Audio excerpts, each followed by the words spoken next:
ओम नमः शिवाय। शिवजी सदा सहाय। ओम नमः शिवाय। गुरुजी सदा सहाय। वायव्य संहिता के पूर्व खंड का अध्याय 15। ब्रह्मा जी के द्वारा अर्धनारीश्वरी रूप की स्तुति तथा उस स्तोत्र की महिमा। वायुदेव कहते हैं, जब फिर ब्रह्मा जी की रची हुई प्रजा बढ़ न सकी, तब उन्होंने पुनः मैथुनी सृष्टि करने का विचार किया। इसके पहले ईश्वर से नारियों का समुदाय प्रकट नहीं हुआ था, इसीलिए तब तक पितामह मैथुनी सृष्टि नहीं कर सके थे। तब उन्होंने मन में ऐसे विचार को स्थान दिया जो निश्चित रूप से उनके मनोरथ की सिद्धि में सहायक था। उन्होंने सोचा कि प्रजाओं की वृद्धि के लिए परमेश्वर से ही पूछना चाहिए, क्योंकि उनकी कृपा के बिना ये प्रजाएं बढ़ नहीं सकती। ऐसा सोचकर विश्वात्मा ब्रह्मा ने तपस्या करने की तैयारी की। जब वो आद्या, अनंता, लोक भाविनी, सूक्ष्मतरा, शुद्धा, भावगम्या, मनोहरा, निर्गुणा, निष्प्रपंचा, निष्कला, नित्या तथा सदा ईश्वर के पास रहने वाली जो उनकी परम शक्ति हैं, उसी से युक्त भगवान त्रिलोचन का अपने हृदय में चिंतन करते हुए ब्रह्मा जी बड़ी भारी तपस्या करने लगे। तीव्र तपस्या में लगे हुए परमेष्ठी ब्रह्मा पर उनके पिता महादेव जी थोड़े ही समय में संतुष्ट हो गए।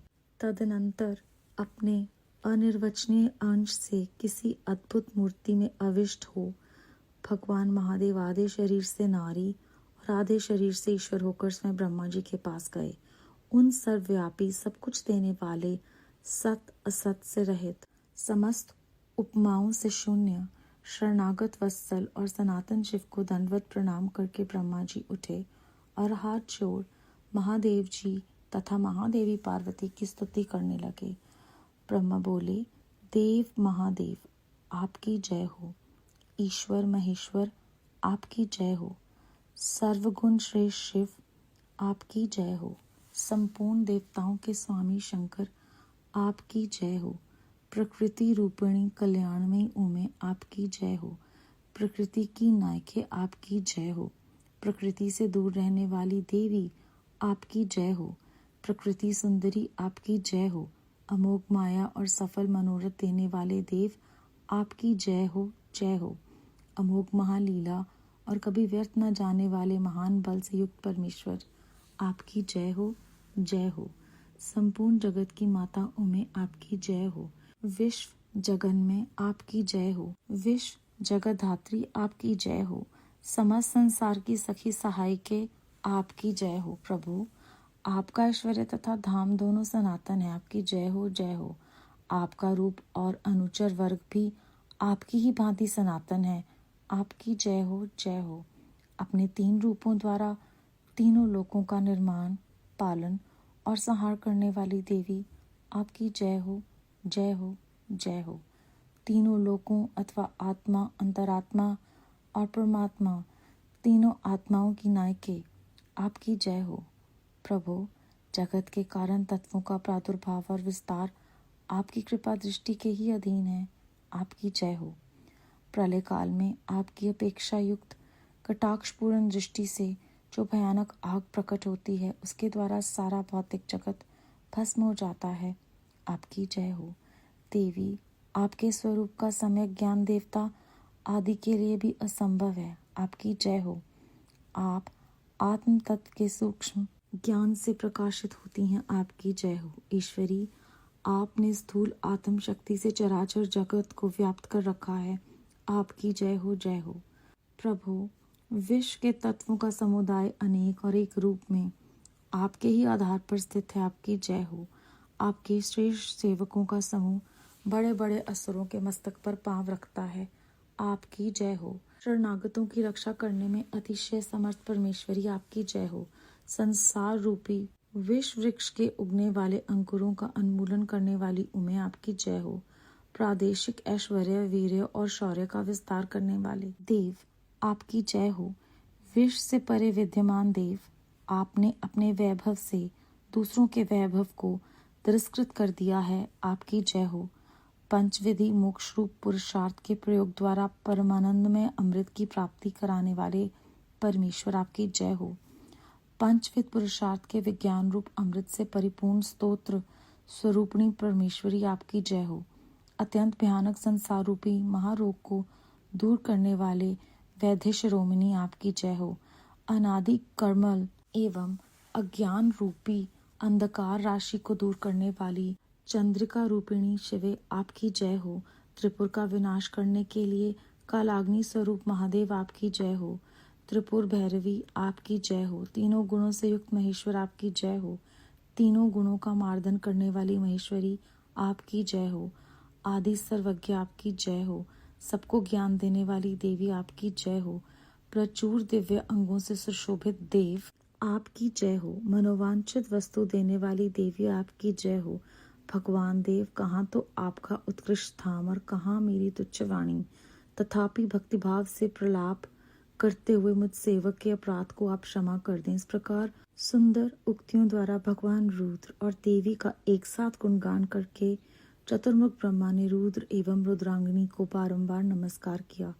ब्रह्मा जी के द्वारा पठित यह पवित्र एवं उत्तम अर्धनारीश्वर स्तोत्र शिव तथा पार्वती के हर्ष को बढ़ाने वाला है। जो भक्ति पूर्वक जिस किसी भी गुरु की शिक्षा से इस स्तोत्र का पाठ करता है, वे शिव और पार्वती को प्रसन्न करने के कारण अपने अभिष्ट फल को प्राप्त कर लेता है। जो समस्त भुवनों के प्राणियों को उत्पन्न करने वाले हैं, जिनके विग्रह जन्म और मृत्यु से रहित हैं, तथा जो श्रेष्ठ नर और सुंदरी नारी के रूप में एक ही शरीर धारण करके स्थित हैं, उन कल्याणकारी भगवान शिव और शिवा को मैं प्रणाम करता हूँ। अध्याय 15 समाप्त। इस अध्याय के आरंभ में हमने जाना कि ब्रह्मा जी से जब रची हुई प्रजा बढ़ नहीं सकी, तब उन्होंने मैथिनी सृष्टि करने का विचार किया। इससे पहले ईश्वर ने नारी समुदाय प्रकट नहीं किया था, इसलिए ब्रह्मा जी के लिए मैथिनी सृष्टि को उत्पन्न करना असंभव था। उन्होंने सोचा कि परमात्मा की कृपा के बिना प्रजाएं बढ़ नहीं सकती। ये सोचकर उन्होंने तपस्या की तैयारी की। उन्होंने महादेव जी के साथ उनकी शक्ति जो है उनका भी चिंतन किया और बहुत जल्दी ही महादेव जी संतुष्ट हो गए और वो उनके सामने अर्धनारीश्वर रूप में प्रकट हुए। ब्रह्मा जी ने बहुत सुंदर उक्तियों से महेश्वर और उनकी पराशक्ति देवी का गुणगान किया और उस गुणगान को हम अर्धनारीश्वर स्तोत्र के रूप में जानते हैं। शिव जी और पार्वती जी को ये बहुत खुशी प्रदान करने वाला स्तोत्र है। इस अध्याय में अंत में बताया गया है कि जो गुरु की शिक्षा से इस स्तोत्र का पाठ करता है, वे शिव और पार्वती को प्रसन्न करके अभिष्ट फल को प्राप्त कर लेता है। ब्रह्मा जी जब अपने पिता रुद्र के पास जाते हैं तो रुद्रदेव अपने पुत्र पर अनुग्रह करते हैं। जैसे हमने पिछले अध्याय में भी सुना कि उनका दुख नहीं वो देख पाते और हर कल्प में उनका पुत्र बनकर उनको सुख देते हैं और उनको उनके कार्य संपन्न करने में सहायता करते हैं।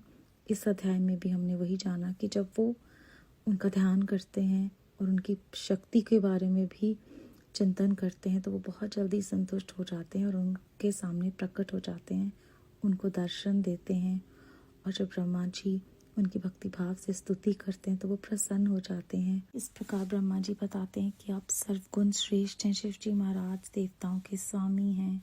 फिर वो देवी से कहते हैं कि आप ही प्रकृति हैं, आप महामाया हैं, सबके मनोरथ आप सफल करते हैं शिव जी महाराज। उसके बाद वो कहते हैं कि आप जगत की माता हैं। फिर वो कहते हैं कि देवी आपका स्वरूप जो है वो उसका ज्ञान देवताओं के लिए भी असंभव है, क्योंकि आप आत्म तत्व में सूक्ष्म ज्ञान से ही प्रकाशित होती हैं और आपने स्थूल आत्म शक्ति से सारे जगत को व्याप्त कर रखा है। फिर वो कहते हैं कि आपकी कृपा से जो है आपके सेवक वो बड़े बड़े असुरों को भी धराशाही कर देते हैं। फिर वो महादेव जी से कहते हैं कि आप जो हैं वो परमानंद अमृत देते हैं। और फिर महेश्वरी से कहते हैं कि आप परिपूर्ण स्तोत्र स्वरूपिणी हैं जो विज्ञान का अमृत देती हैं। उसके बाद वो कहते हैं कि महान भयानक संसार में जो भी महारोग हैं उन्हें आप दूर करते हैं, क्योंकि आप वैद्य शिरोमणि हैं।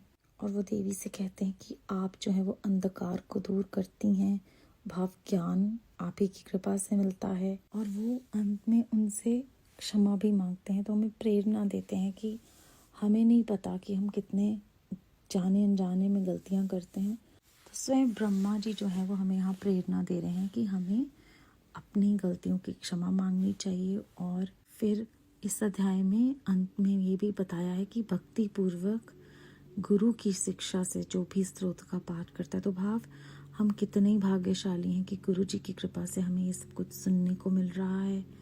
उन्हीं की कृपा का प्रसाद है कि हम पढ़ भी पाते हैं या सुन भी पाते हैं। बेअंत शुक्राना गुरु जी महाराज। ओम नमः शिवाय। शिव जी सदा सहाय। ओम नमः शिवाय। गुरु जी सदा सहाय।